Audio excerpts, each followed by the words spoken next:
kwento ng bagong pananaw.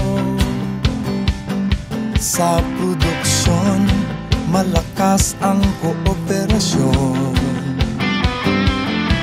Katuwang ng mga magsasaka, pamahalaan at pribadong sektor. Dadagdagan ang kaalaman sa kabuhayan. Sa negosyo, pahuhusayin ang kakayahan. Angkop at bagong teknolohiya, subsidyo, patubig at infrastruktura. Siguradong pagkain sa buong bansa. Masaganang ani, mataas na kita. Maunlad na buhay ng mga magsasaka at mga mangingisda. Siguradong pagkain sa buong bansa. Masaganang ani, mataas na kita. Maunlad na buhay ng mga magsasaka at mga mangingisda. Siguradong pagkain sa buong bansa. Masaganang ani, mataas na kita. Maunlad na buhay ng mga magsasaka at mga mangingisda. Siguradong pagkain sa buong bansa. Siguradong pagkain sa buong bansa. Siguradong pagkain sa buong bansa. Siguradong pagkain sa buong bansa.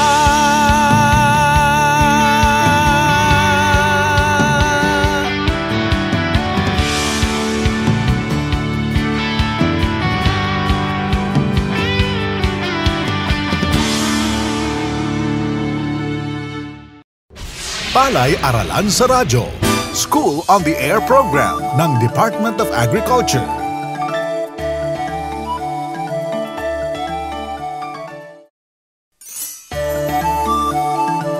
Aborido itong si Kaloy. 3 araw na kasing nag-uulan sa kanilang bahaing baryo. Pangamba niya ay baka hindi raw makarecover ang kanyang nalubog na palayan, lalo na at nagsusuwi pa lang ang mga ito. Kung bakit ba naman kasi ang dalas ng pag-ulan dito sa amin? Tapos tuloy-tuloy pa. Buti sana kung mahina lang. Naku, paano na yan? Nagsusuwi pa ang palay ko 3 araw nang hindi humuhupa ang tubig. Ay sus, Ginoo! Anong eksenang drama ba yan, asawa kong Kaloy? Ang aga-aga pa ay panay na ang sentimento mo riyan. Huwag kang mag-alala, Kaloy. Makaka-recover ang palay natin sa paglubog na yan. 3 araw pa lang naman lumalangoy ang palay Nag-aalala ka na agad-agad. Marga, naririnig mo ba yung sarili mo? 3 araw ng lubog ang palayan natin. Nagsusuwi pa lang ang mga yan. Baka masayang lang ang mga pinaghirapan natin sa pagtatanim ng mga yan. Naku naman, kabiyak ng puso ko. Tama ka. 3 araw ng lubog sa tubig ang palay natin. Tama ka ulit na nagsusuwi ang ating palay. Pero maniwala ka, Kaloy, makaka-recover pa yan. NSIC RC194 o yung tinatawag na Submarino 1 ang variety ng ating palay. Iyong palay na marunong sumisid. Anong ibig mo sabihin? Bakit naman makaka-recover sa paglubog ang variety Submarino 1? Nakalimutan mo na ba? Iyan ang pabatid ng DA Phil Rice. Sabi ng mga eksperto ay magtanim ng mga variety matibay sa mga lugar na nalulubog. Ang sabi pa nga ay kahit abutin pa ng 2 linggong nakalubog ay hindi malulusaw ang Submarino 1 basta't nagsusuwi pa lamang. Ganun pa? Mabuti na lang at may mga variety ng palay na pwede sa nalulubog na palayan. Balik na ganoon tayo sa kwarto. Hindi na ako mag-aalala. Matulog pa tayo at maaga pa. Total, matibay naman pala sa lubog ang palay natin. Anong matulog ulit? Naku Kaloy, magsaing ka na nga ng agahan natin. At itutuloy ko pa ang panaginip ko. Ang ingay mo kasi. Nagising tuloy ako.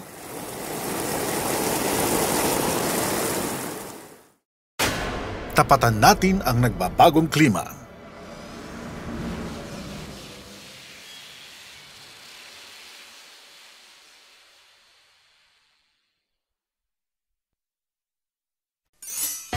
Ang abnormal na pagbabago ng klima o ang tinatawag na climate change ay bunga ng mga pangyayari sa kalikasan at mga gawain ng tao tulad ng pagsusunog, paggamit ng maruming enerhiya at gasolina at sobrang paggamit ng kemikal na pataba at pestisidyo sa agrikultura. Ang pabago-bagong klima ay lubang nakaaapekto sa palay. Nagiging maiksi ang mga uhay at payat ang mga butil kung kapos sa tubig ang palayan. Dagdag pa riyan, madali rin itong atakihin ng sakit na rice blast. Kapag malimit lubog ito sa tubig naman ay kadalasan kakaunti magsuwi, madaling tumumba at gustong-gustong kapitan ng sakit na bacterial leaf blight.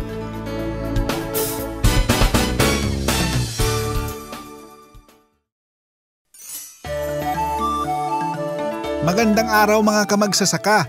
Ako po si Mang Fred at welcome sa ating programang Palay-Aralan sa Radyo, School on the Air program ng Department of Agriculture. Exciting ang talakayan natin ngayong araw. Usapang climate change o pabago-bagong klima ang tatalakayin natin.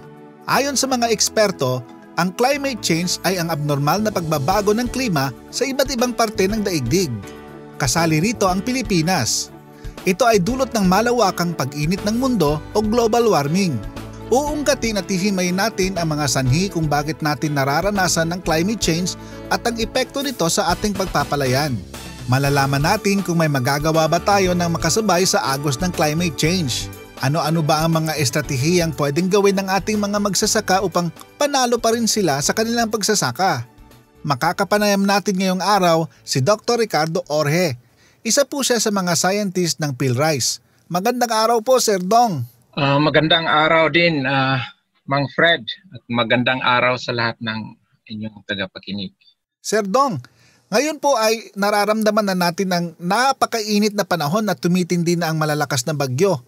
Ang topic natin ngayon ay tungkol sa climate change. Pakipaliwanag nga po, Sir Dong, ang climate change at bakit natin nararanasan ito? Kagaya ng nabanggit nyo, ang climate change ay pangkaraniwang pagbabago ng klima sa iba't ibang parte ng mundo.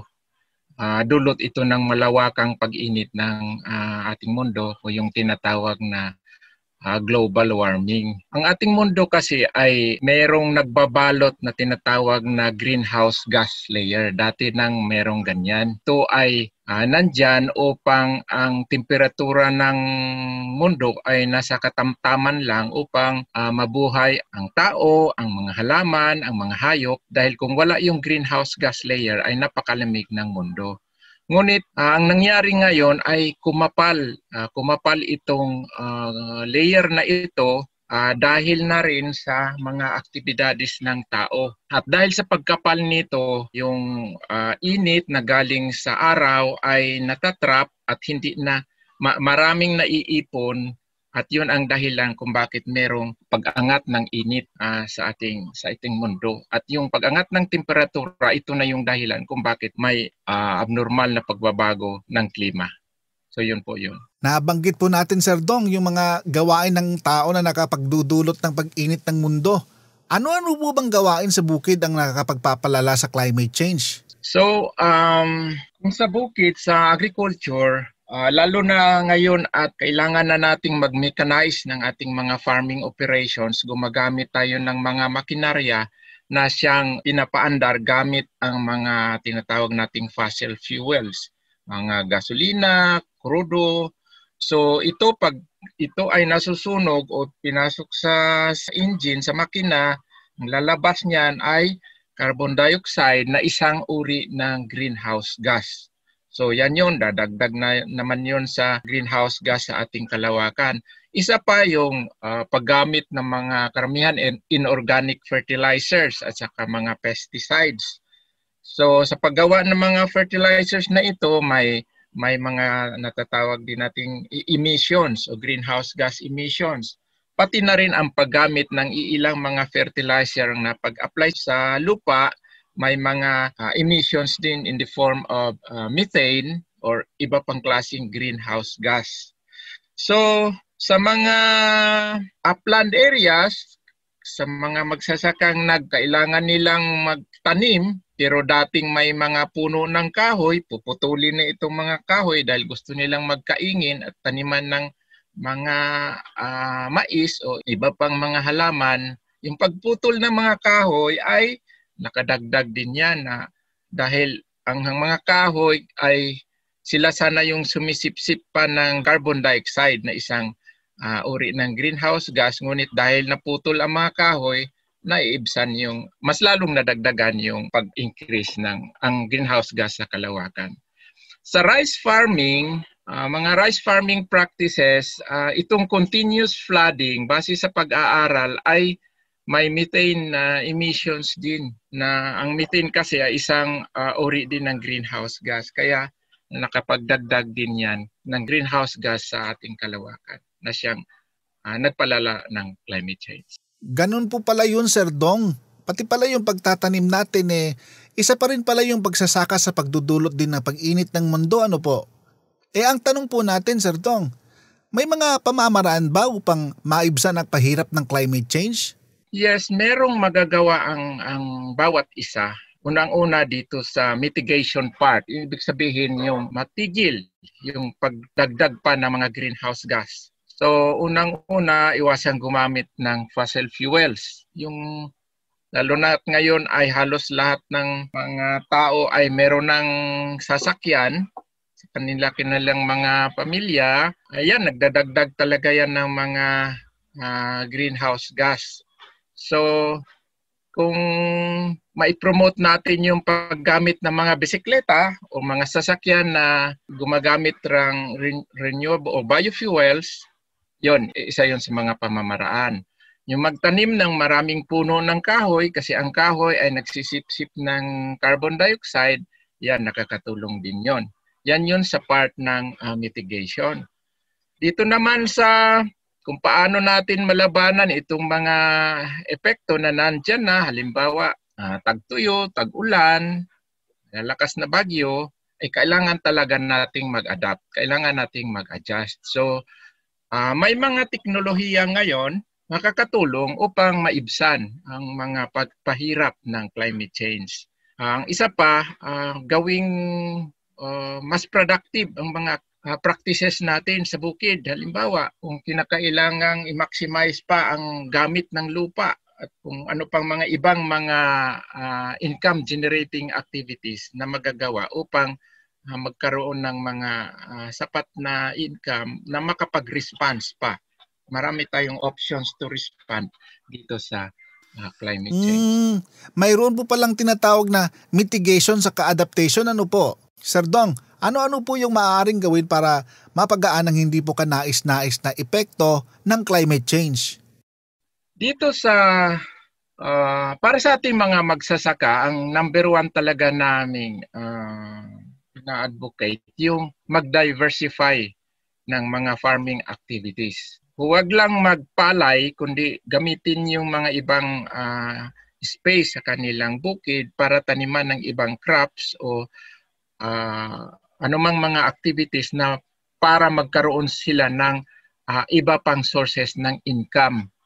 Kaya pinopromote namin itong palayamanan na kung saan magtanim ng palay, tapos yung ibang mga space, taniman ng ibang crops, ng mga short duration crops, high value crops, yung ibang mga pwede pang maggamit na space, pwede mag-raise ng manok, pwedeng mag-raise ng tilapia.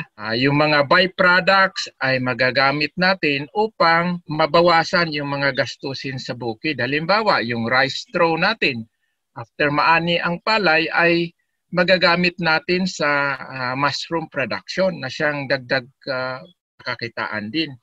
At pati na rin doon sa vermicomposting. So, number one ay yung mag-diversify ng sources ng income.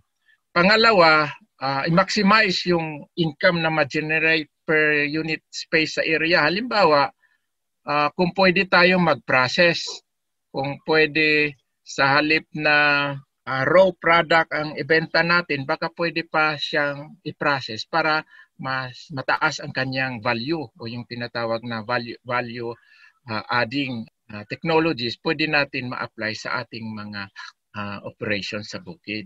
Ang iba pa ay gumamit tayo ng mga tinatawag nating climate smart technologies or technologies for climate change adaptation. Isa na dito, halimbawa yung alternate wetting and drying.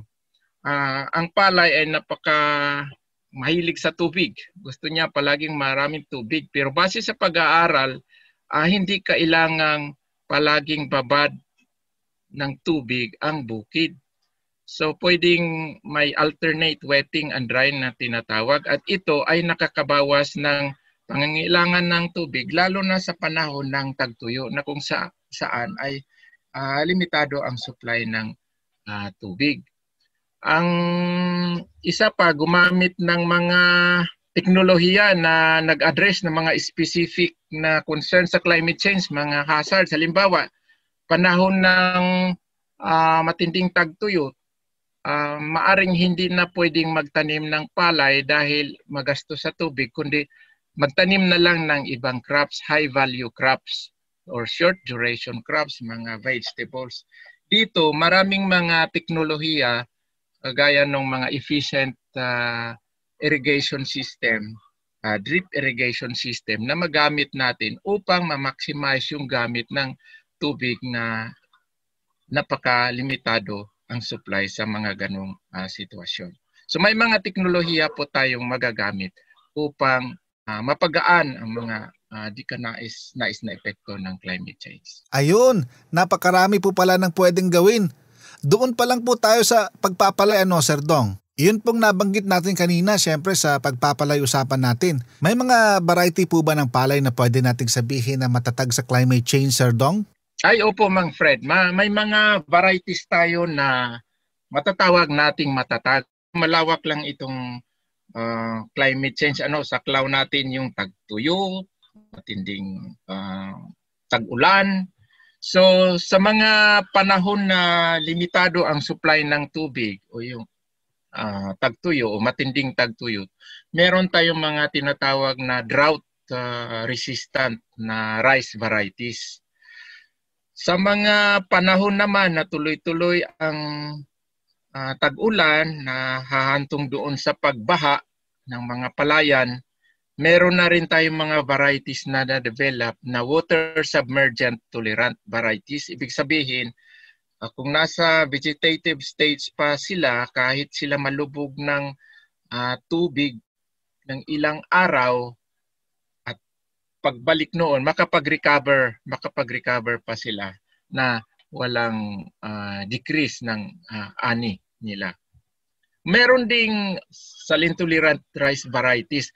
Yung pagpasok ng tubig alat sa mga rice fields kasi karamihan ng ating mga rice fields ay nasa coastal areas. So, isa sa mga epekto ng climate change ay yung rise in pag-angat ng water level, seawater level na siyang may effect doon sa mga rice fields na nasa malapit sa coastal areas. So meron tayong mga rice varieties din na kung sakaling medyo may alat na yung lupa sa kanilang bukirin, ay nakapag-tolerate din ito ng certain level ng salinity. Isa pa sa mga na-develop ng ating mga plant breeders ay yung heat-tolerant rice varieties kasi ngayon nga, yung global warming na nga, may pag-angat ng temperatura. So may mga varieties na rin na mas nakapag-tolerate sila ng mas matataas na temperatura kumpara sa iba. At isa pa dito, mahalaga na rin na gumamit ng mga early maturing rice varieties kasi ang hinahabol ngayon yung mapadali yung time na nandoon ang palay sa bukid, baka maabutan pa ng bagyo. Malaking tulong itong mga early maturing rice varieties ngayon kasi hindi madali na silang anihin na maani na sila sa time na darating na yung mga malalakas na bagyo. So isa din dito yung mga perfect na pag-timing noong pagtatanim. Yun po siguro. Yan, napakarami po pala na pwedeng itanim para sa iba't ibang sitwasyon. Ano po, Sir Dong? Pero narinig na po namin yan eh. Yung parang pong nalulubog na area, yung sinasabi nila na submarino na variety. Pero yun pong mga yan, Sir Dong, ay para pong di karaniwang tinatanim ng mga magsasaka. Sakali po kayang magtanim ang ating mga kababayan, saan po kaya kami pwedeng bumili ng mga ganyang variety? Ang field rice naman ay patuloy na nag-produce ng mga varieties, iba-ibang varieties ng palay, lalo na sa mga ganitong sitwasyon. So meron tayong mga available variety niyan. Ang ano lang, kailangan lang natin ng tulong ng mga seed growers na siyang magpaparami nito. So kung source din lang ng mga rice varieties na ito, meron po ang field rice. Ito po yung mga foundation seeds. Pero yung sa pagparami nito, kailangan natin yung mga partner na mga seed growers na siyang magko-commercialize o sila na yung magbebenta ng mga certified seeds ng galing sa mga varieties na ito. At siguro, maaring banggitin nyo na rin yung malaki kasi ang tulong ng tech center natin dito sa mga information related sa availability ng mga rice varieties natin. Tama po, Sir Dong. Kasi pag gusto namin bumili ng binhi ay magte-text lang po muna kami sa text center ng PhilRice. Kabisado po namin yung number na yan. Ang numero po ay 0917-111-7423. Sa pag-text o pagtawag sa PhilRice Text Center ay malalaman mo ang mga katangian ng isang variety at kung available pa ito. Sir Dong, baka may karagdagang mensahe pa po sila sa ating mga tagapakinig. Sige po. Sa ating mga tagapakinig, ang climate change ay ito yung matatawag din nating new normal. Actually, wala pa itong COVID-19 pandemic na siyang tinatawag nating new normal. Ang original na new normal ay ang climate change. Kasi nandyan na yan, hindi na nating pwede baliwalain. So, kailangan nating mag-adjust ang ating mga pamamaraan sa bukid. Kailangan nating i-adjust para malabanan, maibsan yung hirap dulot ng climate change na ito kasi magtatagal ito at hindi ganun kadali na maibalik yung dati kasi ang pagkapal ng greenhouse gas kung paano solusyonan yan ay isang global effort. Hindi natin masolusyonan na tayong mga Pilipino lang, kundi lahat ng mga tao sa mundo. So kung nakaranas tayo ng malalakas na bagyo, ibig sabihin yan, hindi lang yung nakalipas, kundi posible pang mararanasan yan in the future na kailangan din nating paghandaan. Yung mga matinding tagtuyot na yan, El Nino, La Nina, ay babalik at babalik yan. Kaya kailangan din nating paghandaan gamit ang mga makabagong teknolohiya sa bukid. Magandang araw po. Ayan, napaka-informative po ng ating talakayan. Maraming salamat po, Sir Dong, sa pagpapaunlak po ninyo para i-discuss po yung climate change sa atin pong mga kababayan. Magandang araw po sa inyo at mabuhay po kayo, Sir Dong. Mainam nang maging handa ang ating mga magsasaka sa banta ng climate change o pabago-bagong klima nang masigurong maging tuloy-tuloy pa rin ang matagumpay na pagsasaka. Kailangan nating makiangkop o makibagay sa ekolohikal, sosyal at pang-ekonomiyang sistema sa pagtugon sa climate change. Ito yung tinatawag na paraang adaptation. Isang halimbawa nito ang pagtatanim ng mga variety ng palay na matibay sa tuyot o baha. Maaari rin naman ang paraang mitigation kung saan tayong mga tao ay kumikilos upang maiwasan o mabawasan ang pangmatagalang panganib ng climate change. Isang magandang halimbawa ng mitigation ay ang epesyenteng paglalagay ng pataba sa lupa. Kaya naman, may climate change man o wala, kakayanin nating mga Pilipinong magsasaka. Kailangan lamang maging bukas tayo sa mga teknolohiyang makasasabay sa pabago-bagong klima.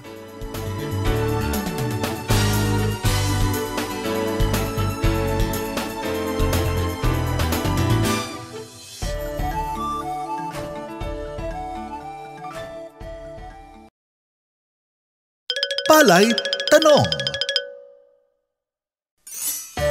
Tama o mali? Ang pagsusunog, paggamit ng maruming enerhiya at gasolina at sobrang paggamit ng kemikal na pataba at pestisidyo ay ilan sa mga dahilan kung bakit nararanasan ng climate change.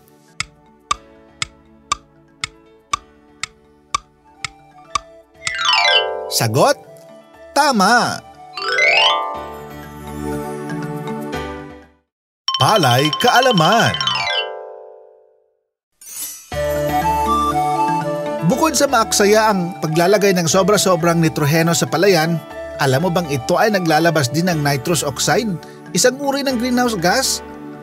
Ang gas na ito ay umaangat sa himpapawid at humaharang at nag-iipon ng init ng araw bago ito umepekto sa lupa na nagiging dahilan ng abnormal na pag-iinit ng mundo.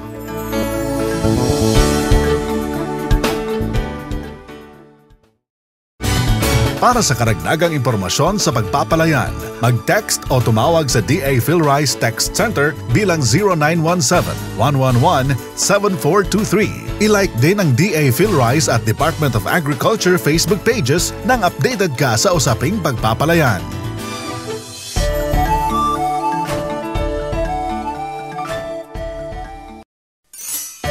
Upang hindi pa tsamba-tsamba lang ang pag-aabono, subukan ang LCC app. Gamit ang iyong Android phone, i-download ang LCC app sa Play Store. Sa LCC app, magagabayan tayong mga magsasaka kung kailangan na nga ba ng nitroheno ng palay. Ayon sa pag-aaral, mga 2,000 piso bawat hektarya ang pwedeng matipid kung saaktong dami lang ng nitroheno ang gamitin. Ano pang hinihintay mo? I-download na ang LCC app. Para sa dagdag kaalaman sa pagpapalayan, mag-text o tumawag sa PhilRice Text Center 0917-111-7423. I-follow din ang DA PhilRice Facebook page nang updated ka sa usaping pagpapalayan.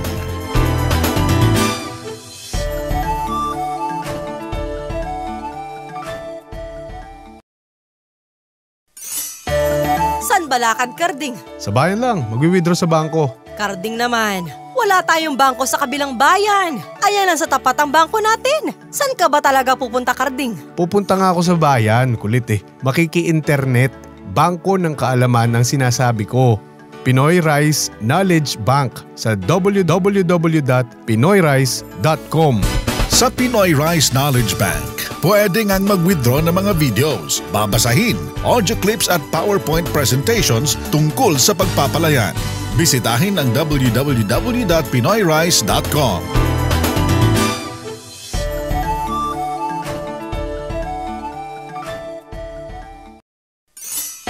Astig din ton si Kaloy. Akalain mong halos lahat ng variety itanong ko ay alam niya kung ilang sako ang kanyang anihin. Maging mga katangian nito. Nakapagtataka, pati kung matibay o mahina sa peste ay alam niya. Anong anting-anting mo, Kaloy?